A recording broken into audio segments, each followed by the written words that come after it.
world? Well, the Ransom. That's the name of a major series of articles published by the New York Times detailing how Haiti became one of the poorest countries in the world while bankers in France and the United States made a fortune. The story dates back to the early 19th century. In 1804, the enslaved people of Haiti rose up, leading a rebellion against French colonial rule, founding the world's first black republic. Under military threat from France in 1825, Haiti agreed to pay reparations to France for lost so-called property, including enslaved people that French owners lost in the rebellion. France threatened to invade Haiti and reimpose slavery if Haiti did not agree to a staggering amount in reparations, 150 million francs, 30 times Haiti's annual revenue. Haiti began taking out loans from French banks, leading to an economic crisis that continues through to this day. The New York Times estimates Haiti paid the equivalent of what's now $560 million to France over the next 7 decades. The true economic cost to Haiti is estimated to be an astounding $115 billion. And that only tells a part of the story. In 1880, a French bank established Haiti's first national bank, essentially putting France in control of Haiti's treasury. That bank, Crédit Industriel et Commercial, used some of its massive profits to help finance the Eiffel Tower.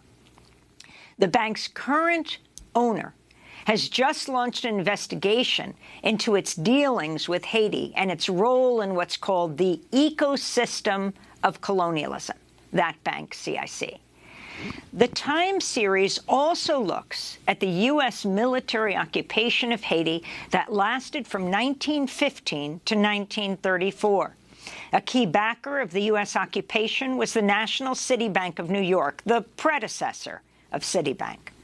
Former U.S. diplomat Patrick Gaspard, who now heads the Center for American Progress, has called on Citigroup to pay reparations to Haiti. Gaspard wrote on Twitter, "A silent scream has been in throats for decades about the role U.S. played in depleting Haiti. No one would listen. Finally, some truths," he said. Over the years, Haitian demands for reparations have been repeatedly shut down, sometimes with force.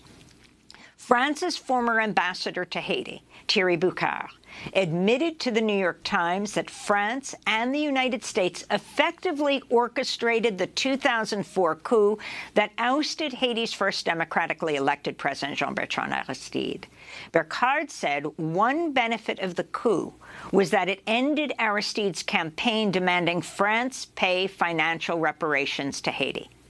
To talk more about Haiti and the devastating impact of colonialism in this massive series in the New York Times, we're joined by 2 guests. Weston Lee Alsanat is a Haitian-American professor at Fordham University, where he teaches courses on the Atlantic slave trade, the American abolition movement, and Afro-Caribbean history. Gerald Horne also joins us. He's professor of history and African-American studies at the University of Houston, author of many books, including Confronting Black Jacobins, the U.S., the Haitian Revolution, and the Origins of the Dominican Republic. We welcome you both to Democracy Now! Professor Alsanat, let's begin with you. So this series has come out in the New York Times to both criticism and praise. It's come out in both Creole and in English. That's a first for the New York Times. Can you explain the significance of what many are calling revelations, at least to the general public, but certainly people in Haiti have been alleging for centuries, not only alleging, but of course having proof of this? Yes, thank you, Amy. Thank you for having me today. I'm glad to be here in conversation with you. So first, let me start by saying that a great acknowledgement to the many reporters and producers who put this very special issue together, and to have given it a front time exposure, it will mean a lot. Not really for Haitians per se, because the facts that are being revealed throughout the report are very well known, even to the most illiterate Haitian, and even to the youngest Haitian growing up. In fact, given the level of underdevelopment that is prevalent in Haiti today, one knows, at least the Haitian people knows, that this could have only been the legacy of an external force, rather of their own making. So I think the significance of the piece will be that it exposes the rest of the world to a knowledge that actually has existed for over 100 years and shares multiple partners, both in the private sector with regards to the financial industry, as well as the United States government, Germany, Great Britain, and most certainly and most influential France, having played a role in imposing the debt that in many ways will explain Haiti's poverty today. So I welcome the piece. I think it's great in terms of the many research that it brought together, both from academic literature that had already existed, as well as new revelations that are coming up. But in terms of calling it revelations, that would be a misnomer. I myself have written very extensively on the subject. Many other fellow academics, historians have written about it. There have been movements over the decades to get the United States, France, and the other parties responsible for this to get them to some accountability. And I believe a large reason why this never got the fair sort of ear of listening that it should have gotten is because it's coming from Haitians, who many people view as sort of the Africans of the Western Hemisphere, but which is an identity that Haitians proudly wear proudly for reasons that reasonably make sense for it in terms of the freedom that they fought and established for all Black people. Yeah, I'd like to bring in Professor Gerald Horne to the conversation, another historian who has covered the issue of colonialism, imperialism, and slavery throughout the Americas for decades.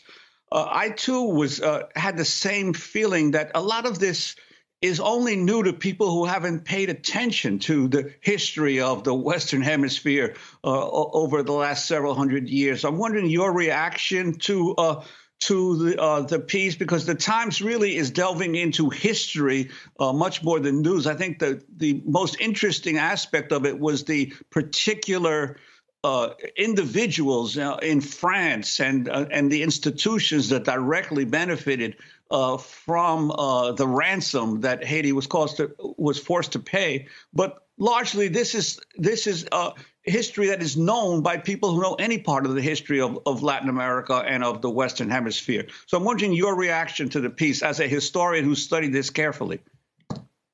Well, first of all, I would urge and encourage the New York Times to follow through with their point that they have uncovered new documents by putting these documents online so that other historians can take advantage of their excavations, and or secondly, placing them at the New York Times archive, which I believe has been cited at the New York Public Library.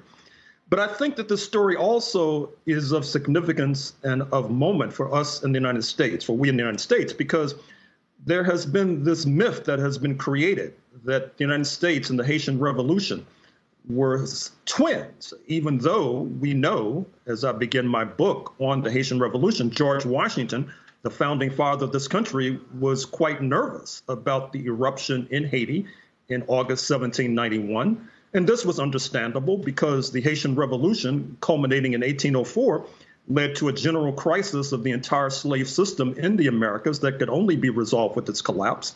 Therefore, the United States was probably second to France in being an antagonist of the Haitian people. From their point of view, this was a reaction to the fact that many of the slave revolts in the United States had Haitian fingerprints all over them.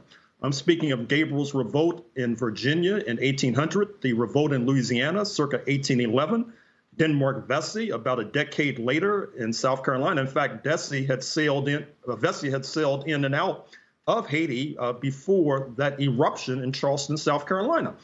And then, culminating this hostility to Haiti, there is substantial evidence to suggest that when the island that we refer to as Hispaniola, was split in 1844 with the secession from Haiti of what became the Dominican Republic, that this was an early success for U.S. covert operations. So this story in the New York Times is of significance for we in the United States. Hopefully, it will cause us to re-examine the history of this country and move away from the propaganda point that somehow the United States was an abolitionist republic when actually it was the foremost slaveholders republic. And I'm wondering also if it wouldn't have been worthwhile for the New York Times to do another piece on its own coverage